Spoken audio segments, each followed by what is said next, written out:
E aí, jovens AD, estamos aqui nesse podcast especial do Encontrão 2022, que esse ano tem o tema vida e vai acontecer nos dias 29, 30 e 31 desse mês.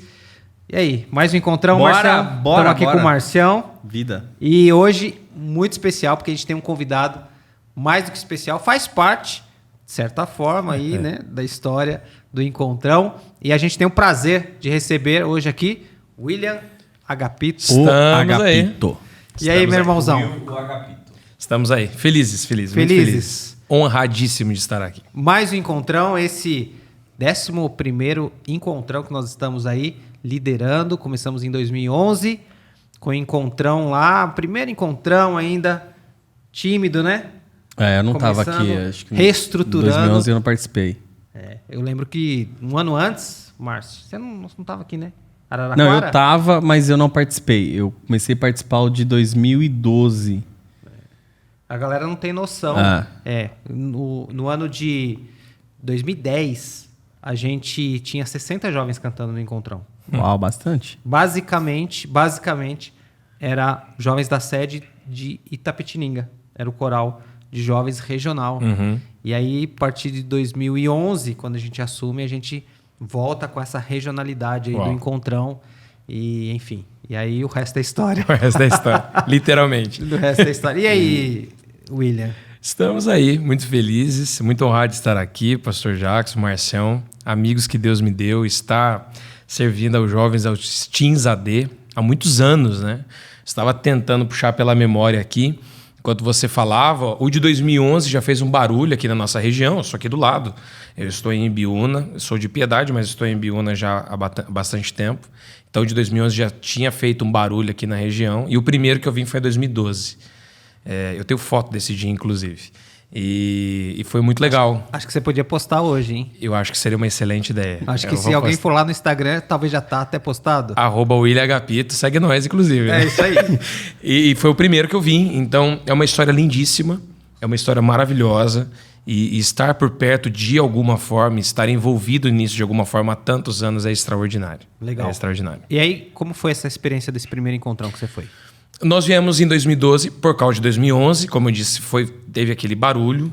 E nós viemos numa galera, eu acho que nós viemos em uns 30 jovens lá de Ibiúna para cá. E eu sentei na última galeria. Na última galeria, eu estava ao lado de um amigo meu, um colega de muitos anos, Diego Tanaka, um tecladista extraordinário da nossa igreja. E eu disse assim, mano, você vai me ver pregando nesse encontrão dia ainda, no sábado à noite. E ele falou, eu creio nisso e tal, aquela coisa bem crente, bem evangélica. O mais evangélico que ele conseguiu ser, ele foi naquela hora. E como eu disse, eu tenho uma foto desse dia lá da última galeria, e o tempo passou. 2013, eu vim pregar no Encontrão dos Teens AD. Eu tenho foto desse dia também. Ctrl+C, Ctrl+V de Jesus. Isso, perfeito. Essa eu não lembrava, hein? O William agora deu... Porque eu não participei dos teens, porque eu liderava jovens nessa época aí. E algumas congregações ainda não tinham trabalho de teens desenvolvido. E esse aí eu acho que foi já... Na nossa foi um dos primeiros de teens? Ali, teens. Sim, eu acredito porque que eu lembro da campanha. Isso. Aí eu vi no Ctrl+C, Ctrl+V. Tem uma foto desse dia também. O Jackson com o cabelo divididinho no meio. Isso aí. Clássico. Essa você podia postar também. Magro. Essa, por favor. Eu magro. Eu também O tempo passa, né? O tempo é cruel. E então eu vim... E aí eu comecei a vir nas vigílias. E aí criou-se uma cultura do Agapito dando saudações nas vigílias. E foi muito legal, foi algo muito natural. Às vezes as pessoas me perguntam, e vocês sabem disso, nos bastidores as perguntas são basicamente as mesmas sempre. Então, às vezes os pregadores itinerantes, os cantores, assim, como é que entra lá? Como é que é estar na de Sorocaba? Com quem que tem que falar? Eu não sei. Eu comecei como um admirador, como um fã, como alguém que via de longe. Então eu mandei mensagem para o Jackson, eu mandava mensagem para a Anne, para a Jéssica, para o Leone, né? De admiração mesmo. Continuem, é incrível o que vocês estão fazendo e tal. E de repente eu estava lá, né? Eu estava lá. Mas, e para não ser tão prolixo na minha fala, prolixo é uma palavra muito bonita, inclusive. Eu tô em 2013 aqui, ele tá em 2013 Isso, pregando no Encontrão Teens. Dos teens. E dando saudações. E dando saudações aqui e ali, nas vigílias e tal. O tempo das vigílias do Corim de Fogo e tudo mais, né? 2014 eu me caso e eu continuo vindo a vigílias. 2016 eu prego na segunda edição da IBJ. Essa eu tava. Na sexta-feira à noite. Eu lembro a mensagem ainda. Eu prego sobre a página em branco do Antigo para o Novo Testamento. É uma mensagem que as pessoas têm muito carinho. Eu recebo mensagem assim de jovens e teens AD, tipo, falam assim, aquele dia. Eu estava lá naquele dia. Quem prega na vigília é o Tiago de Assis, que é um amigo nosso de muitos anos. Sim. E foi incrível, extraordinário. Mas para que a palavra se cumprisse, aquela de 2012, que eu falo para o Tanaka, olha, eu vou pregar ali. Isso acontece em 2019. 2019 no Pai. Uau. E aí havia um clima meio de despedida dessa liderança, da parte do Jackson. E a mensagem que eu recebi com muito carinho do Jackson foi: se for o meu último ano, que eu possa te honrar no meu último ano. Né? Alguém que caminhou tantos anos comigo, algo desse tipo. E quando eu estava ali, naquele dia foi muito legal. Eu filmei assim rapidinho, mandei para o Tanaka e falei assim, tá aqui, a palavra se cumpriu. Né? E ele chorou e foi bem legal. Foi um dia bacana. E o Pai também marcou minha vida de um jeito assim extraordinário. Foi uma noite preciosa. Mais de 50 conversões. Foi muito legal. Você falou marcou. Eu já tive um outro ministro também que esteve com a gente no Encontrão, que fala que o Encontrão abre muitas portas, né? Uhum. Inclusive ele fala que ter pregado no Encontrão foi, talvez... E aqui não é dizer que esse é o evento que abre portas, não é isso. Mas por que você acha que dá essa repercussão, a credibilidade? Não, que se o cara pregou no Encontrão, eu posso trazer aqui na minha igreja, no meu evento... Cara, eu acho que é um conjunto de coisas. A de Sorocaba, ela é absolutamente relevante, não apenas na nossa região ou no nosso estado. Então, ouve-se acerca da de Sorocaba a nível nacional. A figura do pastor Osmar ela é muito importante nesse processo. Eu lembro que a primeira vez que eu fui pregar com o pastor Osmar me ouvindo, eu me tremia. Cara, era essa uma segunda pergunta. Nem dá muito spoiler aqui, porque eu vou me aprofundar nisso assim, depois. Então, tem todo esse contexto. E tem a questão de credibilidade mesmo. Peraí, eles não levam qualquer pessoa lá.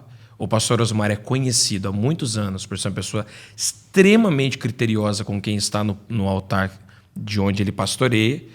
E abre muitas portas. A minha vida, ela se divide também, meu ministério, ela se divide entre antes e depois do Encontrão, antes e depois da de Sorocaba, sem sombra de dúvidas. E por que eu digo do conjunto? A questão de estrutura, a questão de número de pessoas. Né? Qualquer imagem que você pega do Encontrão de 2012 para cá é assustador. É aquela galera cantando aquela coisa maravilhosa. E tal, isso roda o país, roda o mundo através da internet. E você estar ali é meio que uma chancela, né? Olha, esse cara veio pregar neste evento aqui. Num arcabouço, eu ia usar agora, também é muito boa a palavra, né? Eu estou gastando, eu estou muito erudito. Nesse tanto de gente que tem para pregar. E não são poucos, são muitos. Nós temos milhares de pregadores. Ser este cara, ser aquela menina, ser esse rapaz, isso é extraordinário. E muda a vida mesmo, de fato. A galera aqui de Sorocaba, algumas coisas ficaram comum para elas, né? Porque acaba sendo meio que uma bolha, né? Aham. Então, quando a gente fala para uma galera, por exemplo, que uma igreja como a Vila Angélica ou São Guilherme é do tamanho de muitas igrejas sedes de setores ou campos, sim. Eles estranham, porque eles estão acostumados com a sede, como né, uma sede, sim. E as congregações, é o tamanho de congregação, mas em muito lugar as nossas congregações aqui são do tamanho de igrejas Sim, centrais, sedes. Sim. E cidades grandes, viu? Não, Sim. Cidadezinha pequena lá Sim, tem não, 20, não. 30 Exatamente. não, cidades grandes. Estamos falando, por exemplo, de São Paulo, sede de setores menores que uma Vila Angélica, por exemplo. Isso.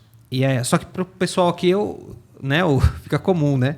Até Jesus fica comum ali na cidade dele, né? Sim. Então, o que o Encontrão... Então, a galera talvez não tenha noção do que o Encontrão representa hoje a partir dos Jovens AD, né? Dessa fase dos Jovens AD. Como que você vê? Você que roda o Brasil, aonde que o Encontrão se encaixa aí? O que ele representa? O que ele é? Eu sei que tem outros eventos muito grandes no Brasil, dentro do contexto de Assembleia de Deus, mas o Encontrão, como que você vê? Porque não é só tamanho, né? É relevância. Sim.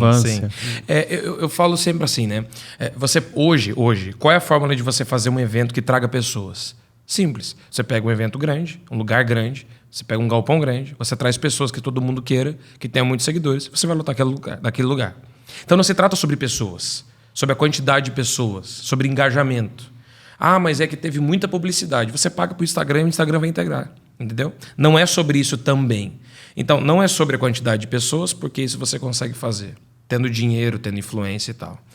Não é sobre relevância digital, não é só sobre isso. Sobre relevância digital, porque você paga e a plataforma entrega. Eu vejo que há um frescor. E essa é a impressão que eu tenho já há algum tempo, já há alguns anos, estando aqui há tanto tempo. Existe um frescor no Encontrão dos Jovens AD, no sentido de as pessoas não vêm pelos pregadores. Isso precisa ser falado aqui. Eu tenho que pausar isso aqui só para falar sobre isso. Os Jovens AD não publica, desde sempre, os pregadores. Isso. E quando acaba vazando aqui ou ali, por qualquer razão, quem vai pregar, não se sabe o dia. Porque pelo menos isso conseguem assegurar as 7 chaves. Dá um trabalho. Eu imagino. As pessoas não vêm por causa de quem estará. As pessoas que vêm, os jovens e os teens AD, que vêm para o Encontrão, eles vêm para estar juntos. O que move eles nesse frescor é estar juntos. É o cara aqui da Vila Angélica, para citar a Vila Angélica novamente, com os meninos lá da Dr. Coutinho de Itapetininga, com os outros de São Roque, com os outros de Mairinque, com a turma lá do Paraná, de Guarapuava. E é isso aqui, esse frescor, que é muito mais de dentro para fora do que do convidado, então de fora para dentro. Pô, legal que vai ser um cara que tem uma boa palavra. Pô, legal que é um cara que a gente gosta de ouvir.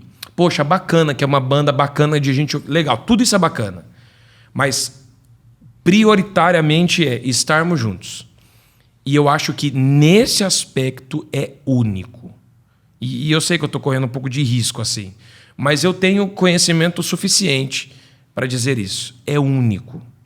Você tem eventos maiores a nível assembleano. Dentro do nosso contexto, você tem eventos maiores. Todos eles são feitos em torno de nomes de convidados. E nada contra. Não estou dizendo que é errado. Não. É uma E nem estratégia. É uma estratégia legítima. Nem tá errado. Você vende a camiseta, você lota um estádio. Né? Acontece muito no centro-oeste do Brasil, acontece muitos eventos nesse perfil. Sim.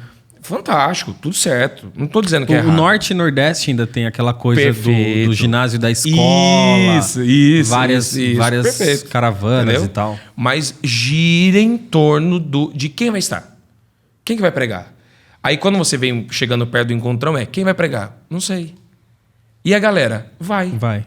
Pelo frescor de estar juntos. Esse sentimento de corpo, de unicidade, de unidade é fantástico. Eu lembro lá em 2011. 2011, quando a gente assumiu, já tinha algumas pessoas convidadas. Porque a gente ainda não tinha essa autonomia de convidar quem a gente acreditava, queria, que tivesse dentro do contexto do tema que a gente queria trabalhar. E aí já tinha umas pessoas convidadas, foram anunciadas em 2011. Uhum. E um dos cantores não foi no dia. Não apareceu. E aí, a gente fez uma reunião pós-Encontrão e eu falei assim, a partir de hoje a gente não anuncia mais. A gente vai escolher e não vai anunciar. Lembro que tava eu, o Leone e a Anne. Uhum. E aí o Leone tomou um susto assim, falou, mas não vai funcionar. Dentro do contexto que a Sim, gente tá, claro. as pessoas vêm por causa dos É convidados. a nossa cultura. Aí eu falei, não, eu não sei quanto tempo a gente fica aqui. E essa frase era recorrente Sim, no começo, sim. eu não sei quanto tempo a gente fica aqui. Mas a gente vai construir outra coisa aqui. A gente quer que os jovens venham por causa dos jovens. Uhum. A atração principal dos Jovens AD Isso. são os jovens. Isso. Né? Isso. É o coral de jovens, é a participação dos jovens, é eles estarem juntos. E não é que funcionou. Pois é. Não é que funcionou. Lógico que no começo... Sim, eu imagino. Né? Toda mudança ali Perfeito. gera aquela instabilidade até as pessoas reconhecerem que aquilo funciona. E aí, isso eu, como líder, já passo... Né? Sempre. Hoje, ontem aconteceu isso. As pessoas, às vezes, elas não ouviram de Deus aquilo que você ouviu. Sim. Então, quando você tem convicção de algo, você apenas faz. Exato. Apesar de as pessoas acharem que talvez aquilo elas não concordem tanto, elas acham que não é a melhor opção, né? Então, cara, quantas vezes, enfim, eu tomei uma decisão que não era tão popular, Sim. mas depois é natural que as pessoas reconhecessem que, cara, eu até não gostei do que você fez, mas funcionou, é de Deus. E o Encontrão tem muito isso. Eu vejo sempre, isso é interessante, né? Quando o anjo anunciará a Maria que ela vai gerar o Filho de Deus, existe um segundo momento desse processo, que é convencer o José. Né? Então você imagina que é o José chegando em casa e eles moram separados, porque José é tão pobre que não pode dar umas bodas para ela, por isso que eles são casados, mas não moram numa mesma casa. Não há uma menção na Bíblia que diga que eles são noivos.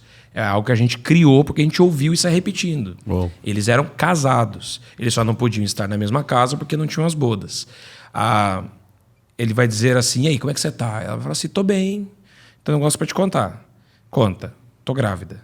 Pergunta número 1, de quem? É do Espírito Santo. Aí a gente julga o José, né? Poxa, ele não acreditou. Sério? A gente acreditaria? Jamais. Tá, mas quem é essa criança, então? Não. É o Filho de Deus. Ô, gente, calma aí. Dentro do contexto que a gente vive hoje, né? Entende? Porque qual é a maior dificuldade que a gente tem? A gente que ouviu uma direção. A gente que recebeu. Porque, Jacques, era a gente que estava lá. Somos nós que ouvimos. O arrepio no corpo. Chame do que você quiser. Foi a gente que sentiu. Como é que eu vou passar a certeza que existe em mim, e ela existe, para o outro, que não ouviu o que eu ouvi, que não viu o que eu vi, que não sentiu o que eu senti, que não recebeu o direcionamento que eu recebi? Aí eu sempre falo, quando eu vou falar sobre direcionamento de Deus, eu sempre digo isso.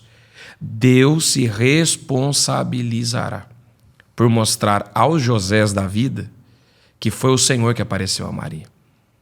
No caso de José e Maria, foi na mesma noite. O anjo aparece e fala assim, viu? É verdade. Às vezes, no nosso caso, demoram anos. Mas Deus sempre se responsabiliza. Deus sempre se responsabiliza. O que eu acho interessante, e o pastor Jacques e eu nutrimos uma amizade já há algum tempo, é que o Jacques nunca se preocupou em tentar fazer... Não, gente, é de Deus que eu estou fazendo aqui, viu? Eu recebi de Deus aqui, viu? Não é loucura da minha... A justificativa, né? Justificar as decisões. Nunca. Vai indo, vai caminhando e naturalmente as pessoas vão dizer assim, ok, vai. Foi Deus então, gente. Não. Entendeu? Exatamente. A graça de você ter o direcionamento de Deus dentro do teu coração de uma forma límpida, de uma forma clara, é essa. É de você entender de que Deus fará aquilo que eu não preciso fazer. Que Deus justificará aquilo que eu não preciso justificar. Então, aí os resultados. Como é que o Encontrão impacta a sua vida pessoal e ministerial? Ministerial você já deu uma pincelada, mas enfim. Eu sempre falo isso, né? Eu tenho um relacionamento com o Encontrão e com os jovens AD de uma forma tão legal que existem lugares de Sorocaba, às vezes eu estou no shopping, isso é muito legal. Às vezes eu estou no McDonald's, às vezes eu estou em algum lugar assim, só lugar para comer, engraçado. Eu tenho algum lugar assim e aí alguém vem... Hoje, vindo para cá, eu recebi uma mensagem de uma líder de uma congregação que eu nunca estive, que são pouquíssimas aqui de Sorocaba que eu nunca estive, dizendo assim, a gente lembra do senhor pregando na sede, a gente lembra das vigílias à sede e tal, e tal, e tal. Mas tem um dia que marcou muito a minha vida, que foi o louvorzão de férias de 2015. O Daniel Ribeiro estava cantando. Ele, antes dele cantar, ele vem para mim e fala assim, eu vou cantar a coroa e eu quero que você faça uma ministração no meio. E eu estava ali porque eu sempre gostei de estar aqui. E vocês são testemunhas disso. Sim. Eu venho sem pregar. Independente de ministrar. Eu venho sem convite. Eu já trouxe ônibus da minha galera. Eu fechei um ônibus e trouxe uma vigília. Né? Eu gosto de estar aqui. Sempre gostei de estar aqui. E quando eu pego... E tem esse vídeo na internet. Esse vídeo existe no YouTube. Quando eu pego o microfone... Aconteceu algo tão absurdo naquele dia, naquela segunda-feira. Foi tão especial, foi tão espetacular. E aquilo, sim, aí mudou o negócio. Porque até então era uma questão puramente ministerial. Né? Nós ainda não éramos amigos, nós tínhamos um carinho mútuo, obviamente. Nutríamos um carinho mútuo, obviamente. Mas não havia nada pessoal. Era uma questão... ele vem aqui, ele dá uma palavra aqui, dá uma saudação. Né? E de outra ponta, poxa vida, uma liderança que é relevante, né? Que pode abrir portas para mim. Querendo ou não, gente, existe isso dentro do ministério. Né? A partir daquela segunda-feira, não. Então, eu tornei-me uma pessoa muito próxima. A minha família tornou-se muito próxima da família da Jéssica e do Alexandre, de se assentar à mesa, de comer junto, do Sostão e da Gi na época. Né? Começou a virar algo pessoal. Então, o Leone de dentro da minha casa. O Leone de dentro da minha casa tornou-se um amigo, o João Bic, uma galera. E por que eu estou dizendo isso? Porque aí deixa de ser a agenda tal, o dia tal, o congresso tal. E passou a ser pessoas que Deus colocou na minha vida para impactar a minha vida. Então, pessoalmente, o que mudou na minha vida? Eu ter ganhado pessoas especiais. Eu ter ganhado amigos especiais. Porque agenda você tem muitas. Né? Todo final de semana a gente tem algum lugar do Brasil. Todo final de semana tem agenda. E depois disso? Né? Existem lugares que hoje, por exemplo, é bem comum que eles não te levem nem para jantar. Então eles falam assim, pastor, vai um Uber te pegar aí o Uber te leva de volta para o hotel, aí você janta aí. Não há relacionamento. Eu não me relaciono com aquilo que você é, eu me relaciono com aquilo que você traz. Né? Eu estava em Londrina e o pastor Jodson Gomes, um dos maiores pregadores do Brasil para mim, ele disse assim, Agapito, identifique os lugares que as pessoas se relacionam com aquilo que você é. Porque aquilo que você faz, existem outros milhares que fazem. Existem outros milhares de pregadores itinerantes do Brasil. Muito melhores do que eu. Muito mais sábios, muito mais capacitados, com muito mais conhecimento, com muita mais entrega, com muita mais devoção. Agora, aquilo que eu sou é único. Então, na AD Sorocaba, mesmo sendo uma igreja gigantesca, nos Jovens e Teens AD, mesmo sendo um evento para milhares, eu encontrei indivíduos. Eu encontrei pessoas que pontualmente passaram pela minha vida em momentos tão cruciais que foram respostas de Deus para a minha vida. E eu acho que essa é a maior marca de tudo isso. Top. Eu posso ser polêmico aqui? Por favor. A gente tem caminhado muito nessa questão, né, de ter mesa, né, de se relacionar com a pessoa e colocar à mesa aquilo que ela carrega, né, e poder compartilhar isso e poder ter uma conexão ministerial e pessoal e de servir ali mesmo o que cada um carrega e ter uma troca, né? Dentro de um contexto que muitas vezes o pregador chega, ministra, recebe a sua oferta, volta para casa e não existe, não se cria uma relação, né? A gente tem caminhado muito nisso. Mas também, William, eu quero fazer aqui um pontuar. Sim. Quantas vezes eu não fui para um restaurante com um pastor depois de uma ministração e ele também só estava preocupado em vir, ministrar, receber a oferta e ir embora. Né? Então, eu acho que também isso tem a ver com o contexto que foi criado de, cara, eu preciso cumprir uma agenda, eu preciso pagar os boletos, eu preciso, né, eu tenho o meu ministério para cumprir e isso me dá um suporte financeiro e legítimo, né? O obreiro é digno né, dupla honra para aquele que ensina, né? Mas eu também percebo que, infelizmente, para uma parcela, isso virou uma rotina. Né? Talvez até ele foi aquele pregador itinerante, ele foi tão mal recebido nos lugares que ele já criou um jeitão, um perfil ali para poder chegar, fazer o que ele precisa. O que vocês querem? Que eu vou lá, pregue e vá embora? Então, é isso. Qual a encomenda, né? E como quebrar isso dentro de uma cultura que foi estabelecida de pregadores itinerantes, que às vezes só estão cumprindo uma agenda, e de igrejas que também só estão interessados ali numa foto no cartaz. Perfeito. Você sabe que eu sempre digo isso para os jovens pregadores que me cercam, como se eu fosse um velho pregador. Mas eu já sou mais idoso, né? As igrejas são muito parecidas. Os congressos são muito parecidos. As músicas são muito parecidas. Porque vocês sabem, quando uma música estoura, todo congresso vai ser aquela música. Todo fim de semana eu estou no congresso. E todo fim de semana eu escuto as mesmas músicas. Tirando raríssimas exceções, a liturgia assembleana ela é idêntica a nível nacional. Então você sabe que você vai ter 3 hinos da APA, você vai ter uma leitura oficial, você vai ter as oportunidades avulsas, você vai ter os departamentos e tal, e tal, e tal. Para você não entrar no automático, no sentido exatamente que você propôs, de, ok, vamos para mais um culto, vamos para mais uma agenda, eu vou terminar de falar 50 minutos, eu vou pegar minha oferta, eu vou pro hotel, eu vou pegar o avião e vou para casa. É muito difícil. Mas é muito difícil.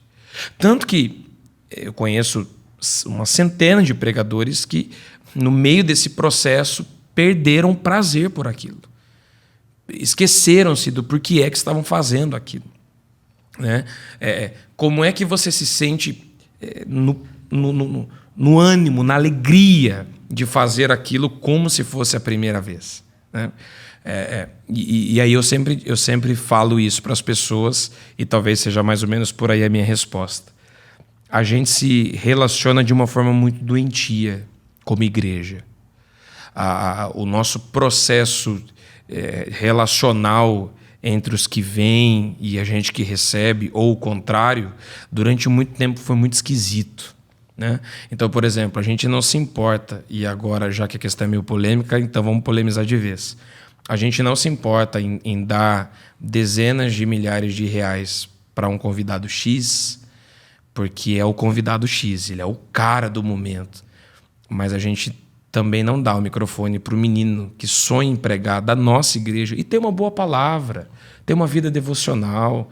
Você vê que é um menino sério, esforçado, com sonhos, com ambições. A roupagem acaba sendo maior, Entende? mais importante, mais relevante. Sim. Então, assim, é doentio. É doentio. Tem um cara relevante aí no nosso cenário que ele diz que quem criou o pregador mercenário foi a igreja miserável. O Márcio, eu fui atender uma agenda, eu viajei 12 horas de ônibus para ir, 12 horas de ônibus para voltar. Eu preguei 3 dias, sexta, sábado, domingo de manhã, domingo à noite. E no final do fim de semana eu recebi R$ 27,75 de oferta. O que me ofende não é os 27, é os 75, né? Não. Ou tiro completo. Mas você entende? Como você acha que eu vou... Eu tinha 17 anos. Como é que você acha que eu voltei no ônibus por 12 horas naquele dia? Sem ter dinheiro para comprar o lanche do Graal. Que eu ia parar no Graal, R$ 27 o Graal, compra uma água. Quase que você sem gelo. Funcionário. Quase que eu fico um funcionário. Sem gelo. Então, aí você pensa, peraí, como é que faz? E você prega, e você dá o melhor de você, ainda mais com 17 anos. Você está na ponta dos cascos, você quer dar o seu melhor. Então, assim, é um relacionamento que não é saudável. Não é saudável. Quando você encontra uma igreja sarada por Deus nesse aspecto da mordomia, né? A cultura da generosidade. Perfeito. Quando você encontra uma igreja que é sarada nesse aspecto, ou um ministro da palavra ou de louvor, enfim, que também é sarado por Deus na sua alma com relação à entrega dele, eu vou entregar o que eu tenho de melhor, apesar de qualquer coisa que eu possa receber. Esse é o melhor dos cenários. Esse é o melhor dos cenários. Vai ser incrível antes, vai ser o incrível durante e vai ser incrível depois. Porque tem gente, vocês sabem disso, que é desgastante de trazê-lo. No fechar da agenda, é umas exigências, é uns negócios. Você fala, o sangue de Jesus tem poder, gente. O antes. Tem gente que é complicado durante o culto, a ministração, a palavra. Você fala, meu Deus, por que ele está falando isso? E tem gente que é no depois. Tem pessoas que são extraordinárias no altar, mas que na mesa você fala assim, pelo amor de Deus, traz a conta. Vamos polemizar e tacar fogo e ver o que vai dar depois. A gente já teve aqui, é uma pessoa extremamente conhecida, tá? A ideia não é expor ninguém, mas o fato não em é? si. Ah, tá. Só trabalhamos com nomes, hein? Ele estava agendado para o encontrão. Não lembro agora qual ano, acho que foi 2018 ou 2019. E assim, foi extremamente desconfortável no trato ali. E não é nem de exigência, não. Eu tô falando da maneira como escrevia. Sim, perfeito. E assim, da primeira vez, eu falei, não, a pessoa deve estar num momento de estresse ali da vida dele e tal. Mas, cara, toda vez que falava era assim, extremamente mal educado, eu vou usar essa palavra, e sem exagero nenhum, tá? E aí eu lembrei que eu levei pro pastor a situação. Ele falou, cara, vamos deixar quieto. Se já tá dando, né, dor de cabeça aqui, e o pastor usou essa expressão, inclusive, é um sinal de Deus de que não é para essa pessoa estar aqui. Né? E de fato foi uma benção, né? Porque veio outra pessoa e foi assim, lindo o ministrar de Deus sobre isso. Então acho que tem muito disso, né, no meio. Mas eles têm que entender que é o meu trabalho. Eu sei que é o trabalho, eu sei que é a entrega, é o que a pessoa faz ali, né? O que Deus derramou sobre ela. E eu gosto da cultura da generosidade porque eu vou derramar nele o que eu posso. Sim. Não se trata de se é muito para um, se é pouco para outro. É o que Deus ministrou no nosso coração. Mas eu acho que entra num lance complexo aí de ser esse lance. Cumprimento de agenda, de não se envolver. Porque existem pessoas que a gente não enxerga isso, né? Quando a gente está falando de evento, a gente está imaginando algo grande. Sim. Mas tem alguém que saiu de casa e orou e falou, Deus, preciso de uma resposta hoje. Então tem alguém que orou... Talvez esse seja o meu último culto. Tô indo lá, fala comigo. Então assim, quando a gente está falando dos eventos, a gente está falando da roupagem grande, mas o Espírito não enxerga assim. Sim. O Espírito enxerga as individualidades ali. Eu sempre a digo Maria, isso, o né? Tiaguinho, o Pedrinho. Perfeito. Eu sempre digo que igreja é CNPJ. Reino de Deus é CPF. Igrejas são milhares num encontrão cantando no grande coral. Reino de Deus é indivíduo. Igreja são milhares num evento. Reino de Deus é indivíduo no quarto. E eu tenho até... Pegando exatamente isso que você disse, eu tenho um amigo, pastor, e ele fala assim, cara, encontrão, ele vai funcionar com quem quer que esteja lá. Né? Independente de quem vai ministrar, vai funcionar. E por que vai funcionar? Por esses indivíduos. Sim. Que vêm lá de Guarapuava, 10 horas. Sim. Eu estava falando hoje com o pessoal de Itaoca. Então, assim, 4 horas. Apiaí, 4 horas. Então, essa galera já vem queimando desde cedo. Então, existe uma expectativa naquilo que eles vão fazer. Sim. Então, é sobre isso. Né? Então... o pregador, quem vai ministrar, quem vai cantar, ele de fato é o menos relevante ali, dentro desse aspecto, né? E aí, nesse mercado, vamos chamar assim, profissional, o cara acha que na verdade ele é o principal e não é. Né? Eu brinco sempre que quando eu chego no aeroporto, enfim, tô num hotel, e aí eu olho em volta, né, cara? Poxa vida, eu sou filho de missionário, mano. Né? Até os meus 13 anos de idade eu morava no meio do mato, no campo missionário. Um cara muito simples, de uma família muito simples. Extremamente simples. Meu pai é semi-analfabeto, minha mãe é semi-analfabeta. Né? E aí eu olho e falo assim, uau, isso aqui é privilégio. Porque a impressão que as pessoas têm é que o privilégio é da igreja de estar recebendo fulano. É do grupo de ter conseguido. Conseguimos fechar agenda com a ciclana. Não. Privilégio é nosso. E sobre essa questão de trabalho, eu tenho gêmeas de 4 anos, a Laura e a Luísa, e agora a Maitê tá com uma semaninha. Eu tô dormindo bastante, inclusive, por causa disso. E Tatiane e eu, a gente instrui Laura e Luísa, agora que elas estão começando a compreender as coisas com relação a isso, né? Então, a Tatiane, ela faz produtos de venda para a internet. Então, as meninas falam assim, o trabalho da mamãe é esse. A pergunta seguinte é, qual é o trabalho do papai? Papai faz o quê? Papai faz o quê? Então, o que a gente instrui as meninas? Eu dou aula, né? Eu sou professor de teologia. O papai tem como trabalho ser professor. Mas o papai viaja para trabalhar? Não. Isso não é o trabalho do papai. Agapito, mas você vive disso? Sim. Agapito, mas quem sustenta a tua casa são as suas agendas. De fato. Mas não é o meu trabalho. Porque aí volta na tua pergunta. Por que é que o cara ele se relaciona tão mal com a igreja? Porque ele encara aquilo como trabalho. Poxa vida, mais uma viagem, mais uma agenda, mais um avião. Não. Se você entender aquilo como o indivíduo, tem uma pessoa lá que está precisando do que de mim vai fluir. Acabou.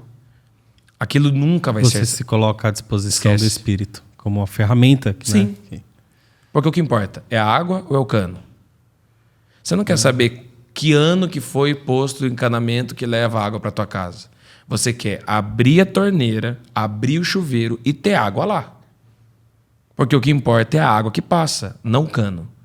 Nós somos só encanamento. O que importa é a água que passa por dentro da gente. Paulo fala sobre isso, né? Eu acho que uma coisa que falta muito pra gente, e eu vou generalizar, porém, sabendo que isso não acontece em todos os lugares, existem lugares que são diferentes. Mas a gente tem pouca cultura de honra. Sim. A gente tem muita cultura da bajulação, e aí as pessoas confundem bajulação com honra. Perfeito. Elas acham que bajular é honrar. Então, nem muitas vezes a igreja local que convidou é honrada pelo ministro, e nem a igreja local honra o ministro que está recebendo, e aí paga R$ 27,75. Isso. Né? E isso é uma desonra. É evidentemente uma desonra. Sim, sim. Então, falta em alguns lugares cultura de honra. Para mim é isso. Para mim o que resolveria muitos dos problemas Não é tenha cultura de dúvida. honra. E isso começa na igreja local, honrando o pastor. Sim. E o pastor honrando as Sim. ovelhas que Deus colocou Sim. no pasto ali que ele Sim. está cuidando, né? Sim. Mas conta um pouquinho aí de como tem sido essas agendas, como é que hoje você está, enfim, fluindo nisso, como é que tem sido pós-pandemia, as agendas voltaram, como é que tá? Legal. Eu, como eu disse, sim, eu sou filho de missionários, né? Papai foi chamado pelo Eterno de uma forma muito doida. Meu pai foi aceitar Jesus com 30 anos de idade, né? A idade que eu tenho hoje. O pai foi aceitar Jesus e foi por minha causa. Eles foram numa igreja evangélica a convite do patrão dele, na época, e minha mãe estava grávida de 7 meses. Deus toma um pastor numa língua que ela não sabia qual era. Um outro se levanta para interpretar e diz assim: do teu ventre vai ser um pregador do evangelho para as nações. Minha mãe não entende nada daquilo, mas enfim, aceita Jesus por minha causa. Corta a cena, meu pai está no campo missionário, né? Cuidando de gente, cuidando de 3, cuidando de 5, cuidando de uma. Né? Há uma história bem famosa minha. Eu andava 28 quilômetros com o pai. 14 para ir, 14 para voltar, 3 vezes por semana para fazer culto para uma irmã. Só para irmã Ditinha. E a gente abria aquela porta de alumínio, de salão de igreja, bem tradicional, e com aquelas cadeiras de plástico, bem amareladas e tal. E o pai falava assim: prega tudo. E era eu, ele e a irmã Ditinha dormindo. Né? Então, nós passamos fome no campo. Papai, eu e minha mãe, eu tenho o Isaac tem 18 anos, vive aqui comigo, né? Todas as minhas últimas vindas foi com ele aqui na de Sorocaba, mas o Isaac nasceu no tempo das vacas gordas, no meu tempo não tinha nem vaca, né? Só tinha um pasto e mais ou menos ainda.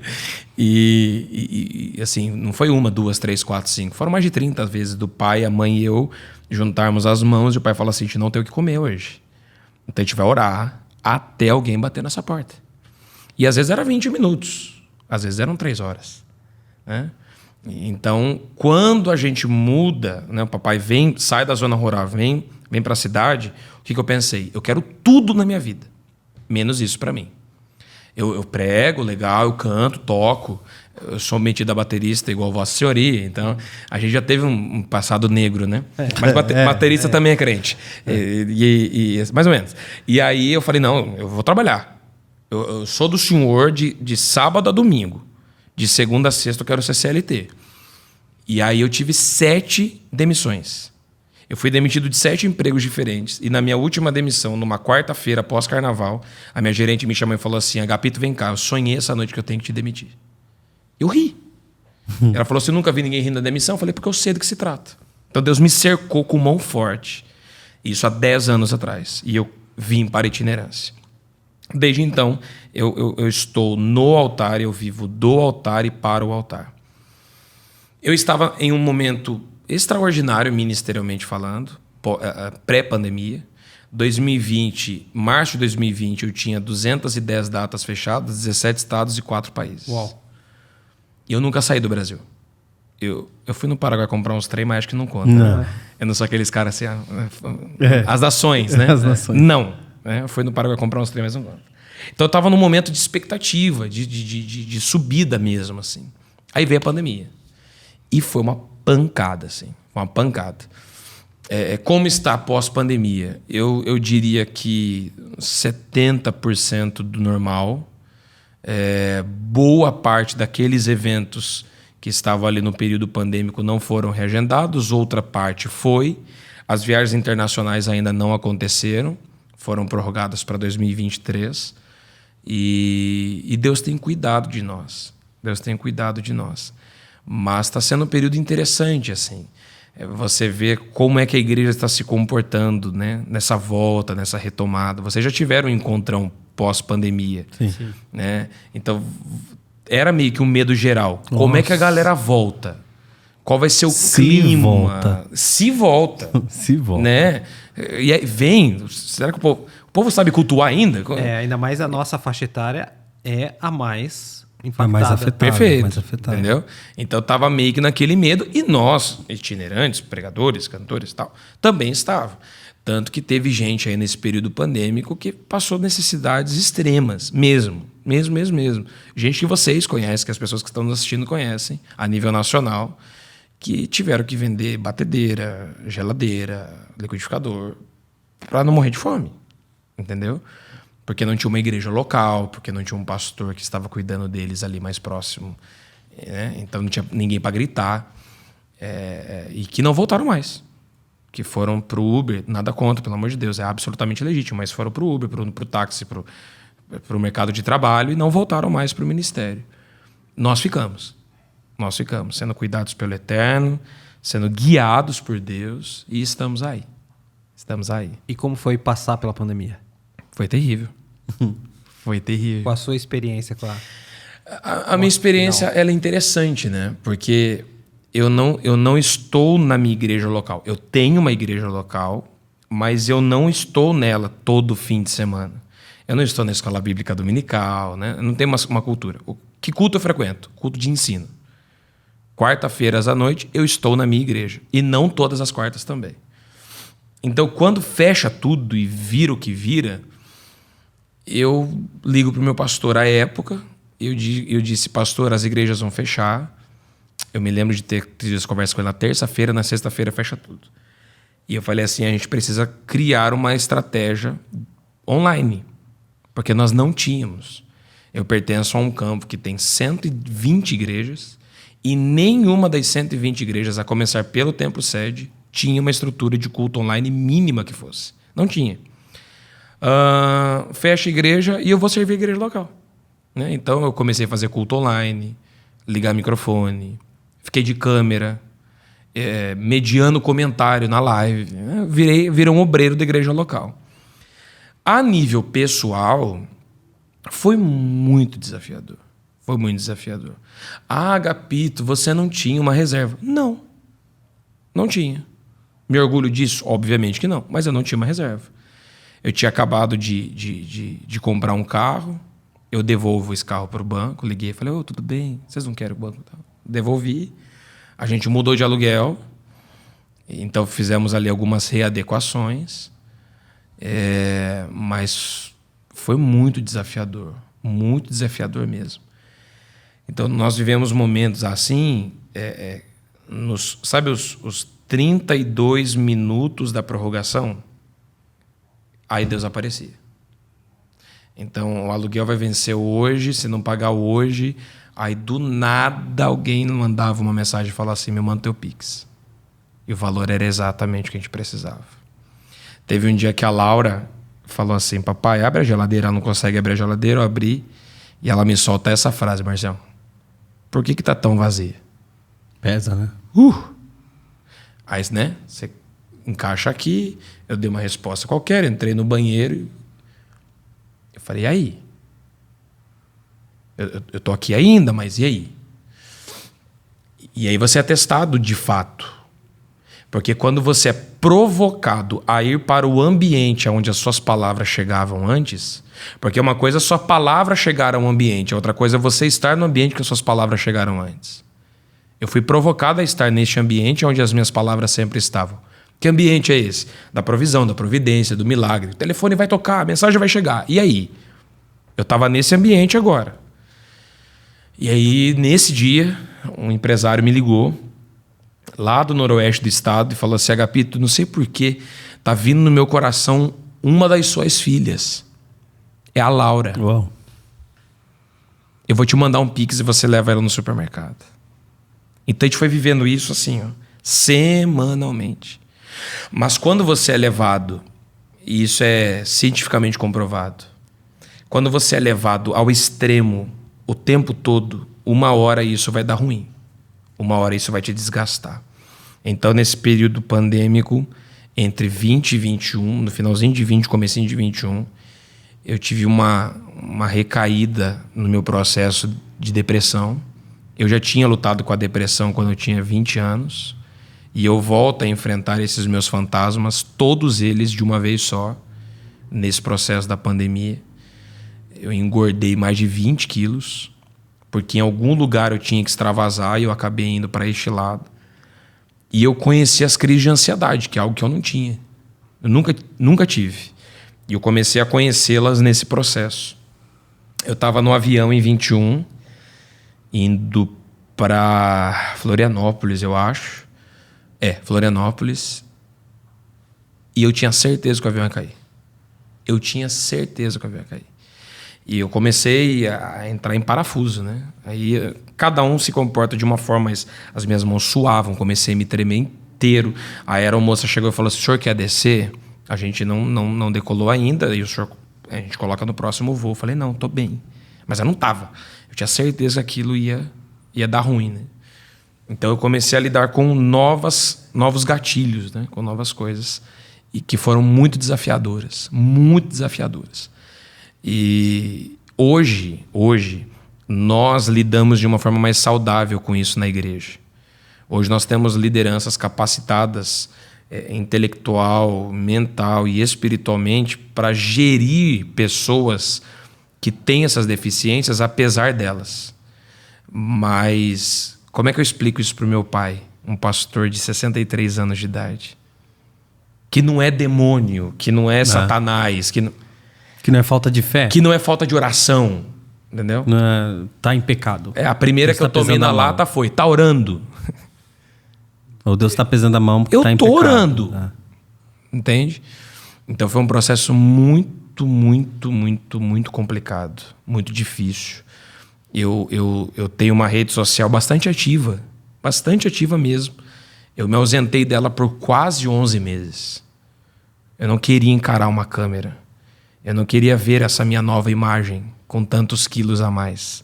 Eu não queria ver eu tão calvo, porque eu peguei o Covid e um dos sintomas foi esse, né? A tal da Covid longa, né? Eu perdi muito cabelo e tal. Não queria ver essa imagem. Eu não queria que as pessoas vissem assim, nossa, olha, nitidamente naufragou.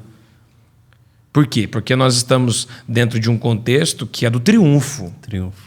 que é da vitória. Então você coloca lá no Instagram do cara que você segue, 6 da manhã. 6 da manhã ele correu 12 quilômetros. Ele já fez 1,5 milhão de vendas. Ele já trocou os filhos, já levou para a escola. Ele já está dando selinho na esposa dele numa mesa de café da manhã de comercial de margarina. E ele fala assim, desperta o leão que tem em você. E você está tentando amarrar o tênis. Você fala assim, não, gente, acabou. Nesse campeonato eu sou lanterna. E não é sobre isso. Né? Então eu fui para terapia, eu voltei para consulta, eu voltei para o divã, eu encarei os meus fantasmas de frente e sobrevivemos. William, eu vou juntar um pouquinho tudo que você falou e enquanto você estava até falando agora eu fiquei pensando. É solitária a vida do pregador, porque hoje você está lá, prega sexta para 10 mil, sábado para 20 mil e domingo você prega numa grande convenção ou uma reunião de obreiros, líderes, etc.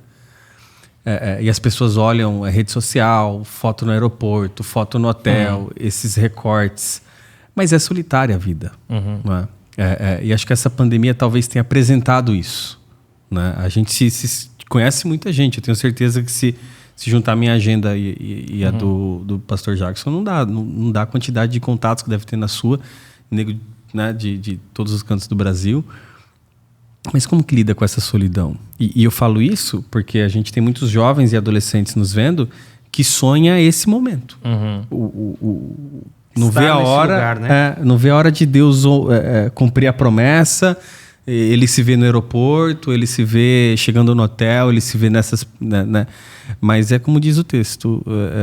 Texto não, como diz a canção, né? Nem tudo são flores na jornada. Né? E como é que lida... Primeiro, se de fato existe esse sentimento de solidão, de solitude, e como lidar com isso, estando cercado de tantas pessoas e sendo usado por Deus para ministrar para tantas pessoas. Eu digo que talvez esse seja o maior desafio, mesmo. Porque quando 1 Reis 5 vai apresentar Naamã, começa pelo fim, né? Ele vai dizer assim, mano, esse cara é incrível. Capitão do exército, conquistador, esse cara é incrível. Aí é uma vírgula e diz assim, só que ele é um leproso. O que o texto está dizendo a nós intencionalmente? Quando tira tudo, armaduras com decorações, o carro que ele anda, os cavalos, a vitória, o que sobra é um cara doente. O que sobra quando a gente tira toda a armadura dos milhares de seguidores no Instagram, das milhares de pessoas que te ouvem, do grande congresso, do grande pregador, do cara que veio e que fluiu em Deus e fica ali no hotel, no quarto. Sobra o quê? Então, é extremamente solitário. É extremamente solitário. Eu aprendi a lidar com isso na estrada de uma forma saudável. Você usou 2 palavras, solidão e solitude. A diferença entre elas é a forma como você lida com o ato de estar só. A solidão, ela pode ser doentia. Na solidão pode habitar a crise, a depressão, a opressão, a angústia, a tristeza. Na solitude é você conseguir enxergar no ato de estar só a beleza daquele momento. Que existem coisas extraordinárias para se viver estando só, apesar da não companhia de alguém. E talvez isso é um processo difícil, mas que com o tempo você vai acabar descobrindo a beleza nisso. Mas no outro ponto da tua pergunta, a gente sempre quer estar no ali, né? A gente sempre quer estar no ali. Lá. Então você está no teu primeiro AP. Aí você fala assim, pô, legal, bacana, mas é minha casa. Você não curte, você não vive esse momento. Esse momento do quarto, cozinha, sala, você não vive. Por quê? Porque você quer a casa do condomínio. Só que você vai ver que quando você chegar na casa do condomínio, você vai querer aquela da praia, que você não tem ainda. Por que eu digo isso?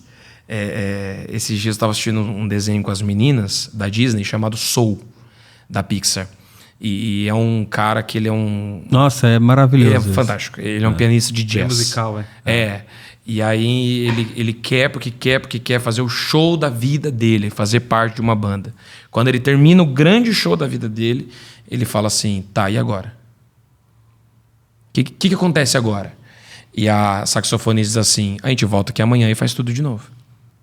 Ele fala, não é possível. É só isso? A minha vida inteira eu quis chegar aqui. Então ela pega e provoca ele com a seguinte história. Que um peixe um dia chega para o sábio e fala assim, eu tô querendo o oceano. Aonde está o oceano? Ele diz assim, você está no oceano. Ao que o sábio diz, não.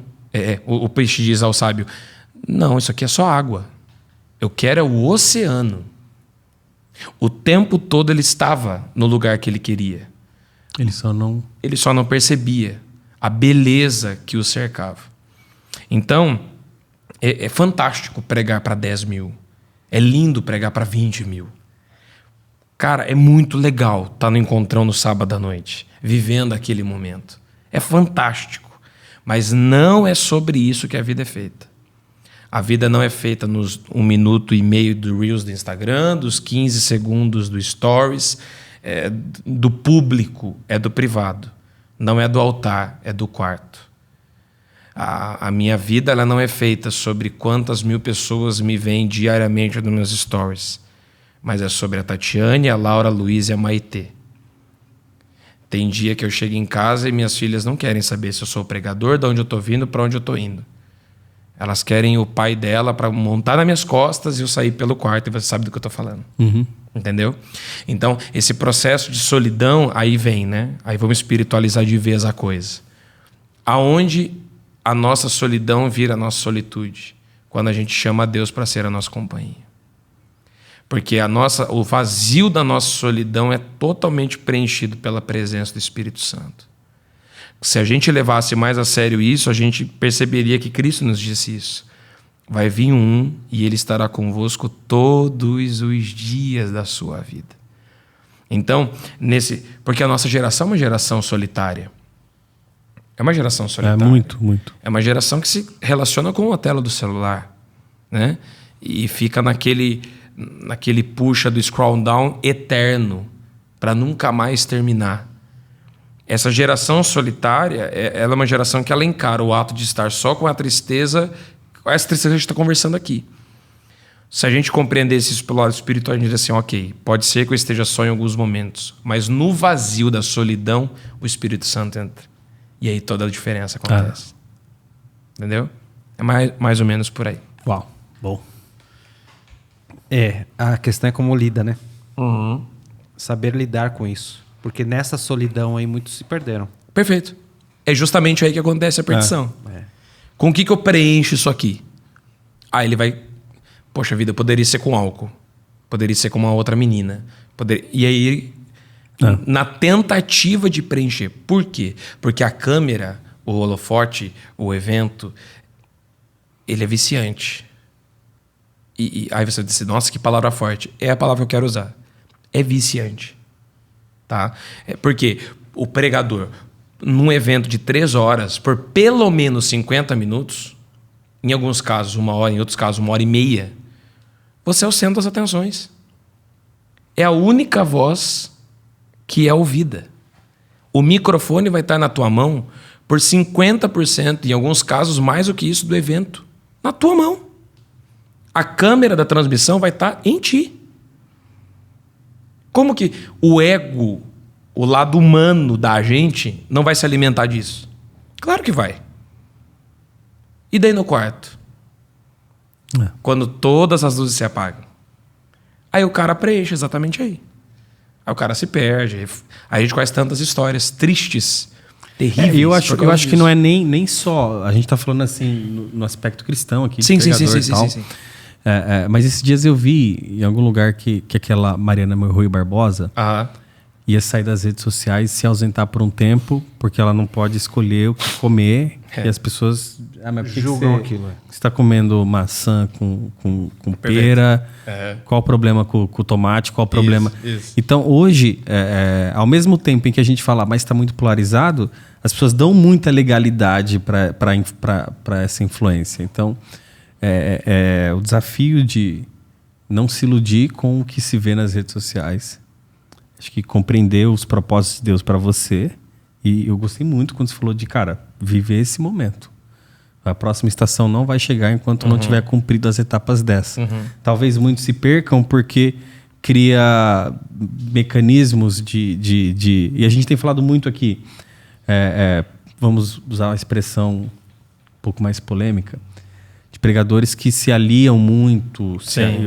talvez a palavra não seja nem essa, no aspecto da camaradagem, faz amizades pensando em agenda, se aproxima das pessoas pensando nisso. Acho que a gente vive um momento político muito complicado, a gente não precisa nem entrar nessa questão, mas de que as pessoas se relacionam por interesses muito específicos. Né? E o problema dessas relações é que esses momentos não são vividos. Né? Não tem ali o degrau por degrau, um de cada vez. Eu entendo que Deus vai acelerar para algumas pessoas. Sim, perfeito. Naturalmente. Deus vai acelerar. Exatamente. Mas por que o outro já chegou então? Exato. Não se importe com ele. Deus acelerou para ele e Deus sabe o porquê, né? Mas sabe que e isso é um conselho de alguém que passou por essas etapas todas, né? Viva a igreja local. Viva o culto de quarta. Cara, eu fui professor de escola dominical por 10 anos. Eu fui baterista da minha igreja por 10 anos. Eu coordenei o departamento de ensino da minha igreja. Eu fiz o primeiro grupo de louvor da minha igreja, foi eu que fiz. Não havia grupo de teens na minha igreja, fui eu que fundei. Cara, é fantástico. Passava a madrugada de sexta para sábado, de sábado para domingo, montando aula para o domingo de manhã, para dar aula para 20 alunos. Aí você fala, poxa, mas hoje você prega para 20 mil. Tá bom. Mas eu vivi aquele momento com toda a intensidade, com toda a entrega, e era incrível. E a satisfação é a mesma. Perfeito. Era incrível. Entende? Assim, Agapito, o que é melhor? A massa preparada dentro do queijo preparado com 1000 litros da Itália. Comi esse dia, é um negócio absurdo. Tô falando que ele vai começar a falar de comida agora. Loucura. Esse horário. Ou o macarrão alho e óleo que a tua mãe faz. São prazeres diferentes, que cada um ao seu modo são espetaculares. Como pregar num evento para 20 mil, que você tem um carro fantástico te buscando num hotel mais fantástico ainda. E tudo isso é lindo. Mas estar na minha igreja local, ouvindo o meu pastor na quarta-feira à noite, enquanto eu anoto alguma coisa que, poxa vida, talvez eu já tenha ouvido antes, mas para aquele momento da minha vida foi fantástico, era o que eu precisava ouvir da boca de Deus, também é. Entende? Sim. Prospectar no outro sempre vai ser doentio. Sempre vai ser doentio. Você acha que essa geração, talvez, as redes sociais acostumam essa geração a fazer isso? Não tenho dúvida. A enxergar o outro, a prospectar no outro. Eu nunca vi ninguém, por exemplo, sair de casa com tênis furado e postar, nossa, meu tênis está furado. Entende? A não ser que seja da Balenciaga, né? Nossa, outra... a gente parece que todo mundo é mais feliz que a gente. Perfeito. Todo mundo é melhor, todo mundo é mais rico, todo mundo é mais feliz, todo mundo é mais pleno. Só que são vários recortes de uma vida solitária. Né? Mas é que tá. Eu não sou um grande homem da casa, sabe? Aquele cara que fala assim, não, pode deixar aqui, essa mesa eu construo. Não sou esse cara. Tá? Não sou o Rodrigo Hilbert de Biúna, muito pelo contrário. Eu tenho problema para trocar resistência de chuveiro, assim, eu sofro para isso. Mas todos nós aqui, nós três aqui, já usamos ferramentas erradas para determinadas coisas. Por exemplo, todos nós já usamos um alicate como se ele fosse um martelo. Então a gente não tinha um martelo à mão, então você pega a quininha e você vai batendo ali, né? Mas eu vou dizer, funciona? Funciona. Você vai ter mais trabalho, vai fazer mais esforço, a chance de você bater no teu dedo é muito maior, mas funciona. Todos nós aqui já usamos faca de serra, como se fosse chave de fenda. Todo mundo já fez isso na vida, pelo menos uma vez. Funciona? Funciona. A chance de você comprometer o seu trabalho é grande, de furar tua mão também, você vai ter mais esforço, e a chance de você cegar a cabeça do parafuso ela é maior. Por quê? Porque até funciona, mas não na plenitude. Por quê? Cada uma das ferramentas tem a sua função. Sabe qual é o nosso problema? É muita faca querendo ser chave de fenda.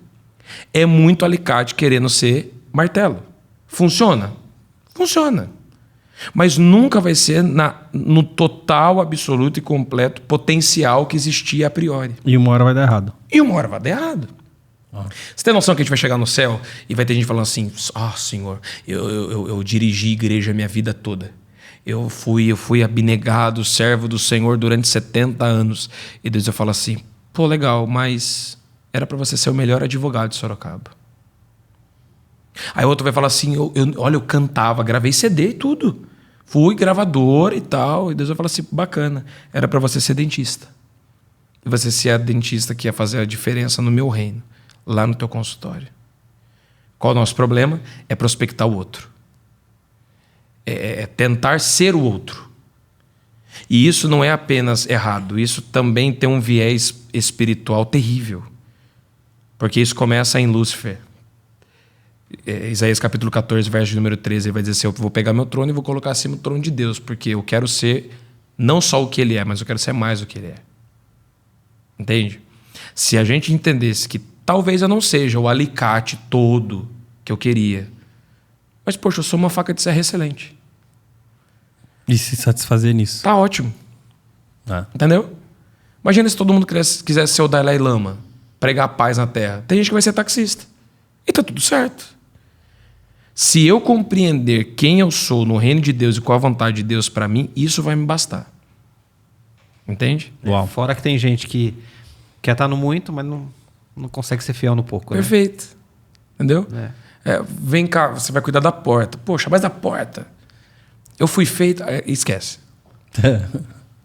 Você pode... Ele já vai falar das profecias. Que tem seu respeito. Não, porque eu recebi a profecia das nações.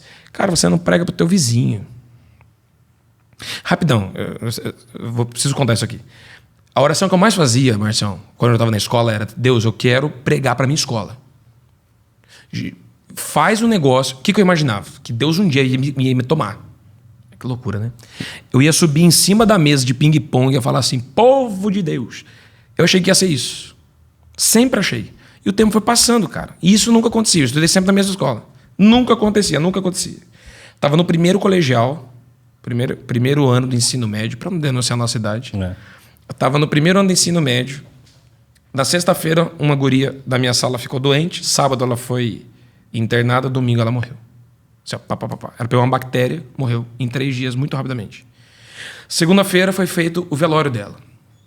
Os pais dela eram cristãos. Ela não, mas os pais dela eram.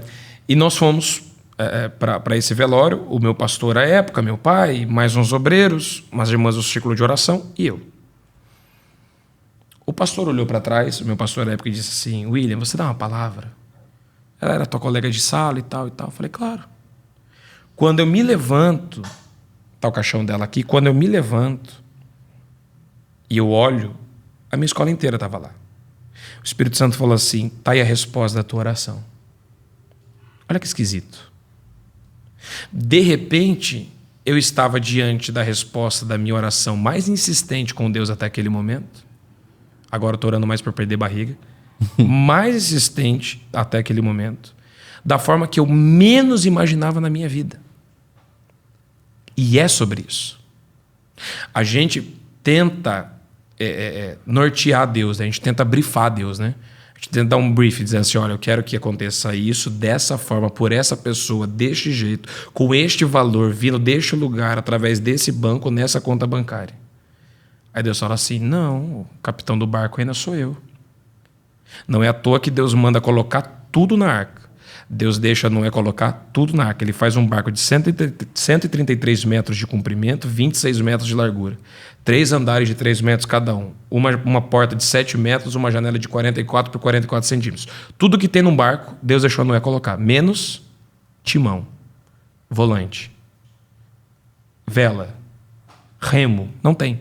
Não tinha método de direcionamento. O que Deus estava dizendo? Você pode fazer tudo, mas quem dá direcionamento para o barco sou eu. Sabe qual é o nosso problema? Tentar colocar volante numa embarcação que Deus não deixou pôr. A gente quer dar a direção, a gente quer falar para onde Deus tem que virar. Não, eu quero que o senhor vire para a esquerda, quer dizer, para a direita. O senhor tem que virar para a direita. Quando na verdade Deus fala assim, não, quem coordena sou eu. Deus ele faz da forma dele, do jeito dele, no tempo dele, a maneira dele. E quanto mais cedo a gente entender isso, menos decepcionados com Deus a gente estará. Deus unge através de Samuel Davi como um rei. Do tempo, do momento que ele é ungido para o momento que ele toma posse do trono, são mais ou menos 20 anos. Você tem noção que é 20 anos você está olhando para um trono e ele fica perto desse trono diversas vezes porque ele toca para Saul? E ele diz assim, esse trono é meu, mas eu não posso ainda sentar nele. Entende? Sim. É igual os seus filhos. Imagina o teu filho menor chegar para ti agora e falar assim, pai, eu quero uma moto 600 cilindradas. Ele já pediu. Entende? Por que você não dá? Etapas. Porque você não ama? Tá pronto. Porque você não está ouvindo? Não, porque ele vai se matar. Pronto. Não tá pronto. Aí a gente fica assim, Deus não está me ouvindo, Deus é insensível. Não, ele sabe que não é o tempo de você viver aquilo. É isso aí. É aquele texto, tô pegando aqui até para referência, Galatas 4:1, né? Digo, porém, que enquanto o herdeiro é menor de idade, em nada difere Eu de um amo esse escravo, texto. embora seja dono de tudo. Entende? É o tempo. E a gente tá ali, porque ele não me ouve, porque... Não é sobre isso. Não é hora. Não é hora. E as pessoas acham, não é hora, então beleza, então não vou fazer nada. Vou esperar a hora chegar, quando a hora chegar eu faço. Olha o texto de João 2. Maria vai chegar para Jesus e falar assim, acabou o vinho, acabou o vinho, acabou o vinho. A resposta de Jesus é fantástica. Ainda não é chegada a minha hora. O radical grego ali é tempo de trabalho, né? É como se ele falasse assim, eu não bati o cartão de fazer milagre ainda. Essa hora existe, mas ainda não chegou, agora. Então não é a hora. Aí o que ela vai dizer para os meninos? Façam tudo o que ele vos disser. Ou seja, ele ainda não resolveu fazer o milagre, mas ele ainda é fazedor de milagres. Ele ainda não transformou água em vinho, mas eu sei que ele tem poder para isso. Sabe qual é o nosso problema? É achar que porque Deus não fez em nós, por nós, para nós ou através de nós, ele deixou de fazer. E isso é tão complicado. Porque na vida ministerial isso é muito sério, né? É aquilo que você falou. Por que ele está indo mais rápido? Por que está tendo mais seguidores? Por que está pregando para mais gente? E eu tô aqui. Sabe o que é um confronto que muita gente tem, que está nos ouvindo? Eu tenho mais conteúdo que o fulano, mas o fulano está mais longe, mais alto, melhor do que eu. Poxa, eu prego mais, eu conheço mais, eu li mais. Não é sobre isso. Aí qual que é a recomendação de Maria? Façam tudo o que ele vos disser. Enquanto ele não faz o que eu quero que ele faça, ou o que eu espero que ele faça, eu vou fazer no que ele me mandou fazer. Nesse texto, vinho tem cheiro, tem gosto e tem cor. A gente aprende na escola. Água não tem gosto, não tem cheiro, não tem cor. Eles estão preenchendo o que estava vazio de algo que eles não queriam. Não tem cheiro, não tem o gosto e não tem a cor do que eles queriam. Mas é o que ele mandou fazer. Qual que é a graça do evangelho? Fazer continuamente o que eu não quero, mas o que ele me mandou fazer, até que aquilo que eu fiz se transforme naquilo que eu estava esperando. E é sempre repentinamente. É sempre de uma noite para outra. É sempre num sábado à noite no encontrão. Esses momentos que Deus vai falar assim, ok, então agora eu viro a chave. chegou a hora. Não tem oração, não tem... Jesus não estende a mão, Jesus fala assim, transforma agora. Não tem. Eles levam, sai daqui a água, chega lá vinho. Porque o caminho da nossa perseverança e obediência transforma a minha obediência na minha provisão. Só que as pessoas não entendem isso. Então eles vão enchendo. No culto de quarta, no culto de sexta, na escola dominical, no ensaio, no limpar banheiro da congregação. Eles olham e falam assim, não tem o gosto, não tem o cheiro, não tem a cor do que eu quero. Então eu paro. Nunca vi ter troféu para quem não chega no final. Até aquela medalhazinha bem furreca de honra ao mérito tem que chegar no final. Não é sobre parar na metade. Ir até o fim. É ir até o fim. Agapito, Uou! que tempo, hein? Indica aí um livro pra galera, indica alguma coisa, onde que eles te acham, você tem canal no YouTube, enfim. Muito bem. William Agapito, todas as minhas redes sociais. Segue a gente lá. No YouTube, são quase 100 mensagens minhas que estão por lá. Uau. Eu não tenho um canal meu, mas hoje em dia tudo é meio que transmitido. Então eu tenho mais de 80 mensagens minhas estão lá no YouTube. Então você pode ser alimentado por elas também e que seja de leve espiritual para a alma de todo mundo. Amém.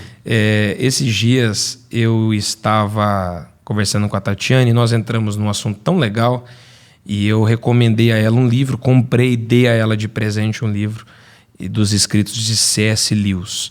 É um dos meus autores prediletos. A clareza com que ele fala de assuntos tão espinhosos que às vezes a gente tem dificuldade de lidar. Então eu recomendaria Cartas de um Diabo ao Seu Aprendiz. Isso é maravilhoso esse Cara, livro. Eu ganhei de você esse livro. Esse livro, eu não vou dizer que mudou a minha vida, que eu estaria forçando um pouco a barra, mas esse livro me mudou de estação. Esse livro me tirou daqui e me colocou ali com toda certeza. Então, não se assustem pelo título, né? O título é meio assustador, Cartas de um Diabo ao Seu Aprendiz, mas existem pérolas, assim, preciosidades acerca do nosso cotidiano cristão que são ditas ali, que vão edificar muito a tua alma e colocar alguns balizadores assim na tua vida a partir de então que serão bem interessantes. Top. Quer acrescentar mais alguma coisa pra gente finalizar? Eu só quero agradecer esse tempo extraordinário. Bora. Eu amo vocês, eu amo estar aqui, eu amo Jovens AD, os Teens AD. Eu sou do tempo que a gente saía gritando igual uns loucos, eu sou mais Jovens AD, então é mais ou menos por aí. E vamos que vamos. É isso aí. Obrigado. Tamo William, junto, mano. Muito bom ter você Amém. aqui com a gente, não Amém. hoje, mas sempre. Amém. Você Deus abençoe. Valeu, Amém. William. É Bem. isso aí, galera. Não esqueça, dias 29, 30 e 31, a gente se vê lá na DCED pro Encontrão 2022 Vida. Sexta-feira é o Vigilhão, às 23 horas. Sábado e domingo, a partir das 18 horas. Mais alguma coisa? Não esqueça lá de ouvir as músicas na nossa playlist. Na nossa playlist, pro Coral de Jovens. Pro Cheguem Momento de cedo. Adoração. Chega cedo. Né? Fala pra ele chegar cedo, William. Tem que chegar cedo. E traz água, né? Traz senão água. vai ficar... Enfim, vocês sabem como que funciona, né? Encontrão daquele jeito. É isso aí, gente. Deus abençoe a vida de vocês. A gente se vê daqui a pouco em algum conteúdo aqui do Jovens AD e lá no Encontrão 2022. Deus abençoe sua vida. Não esqueça que nós somos de Cristo.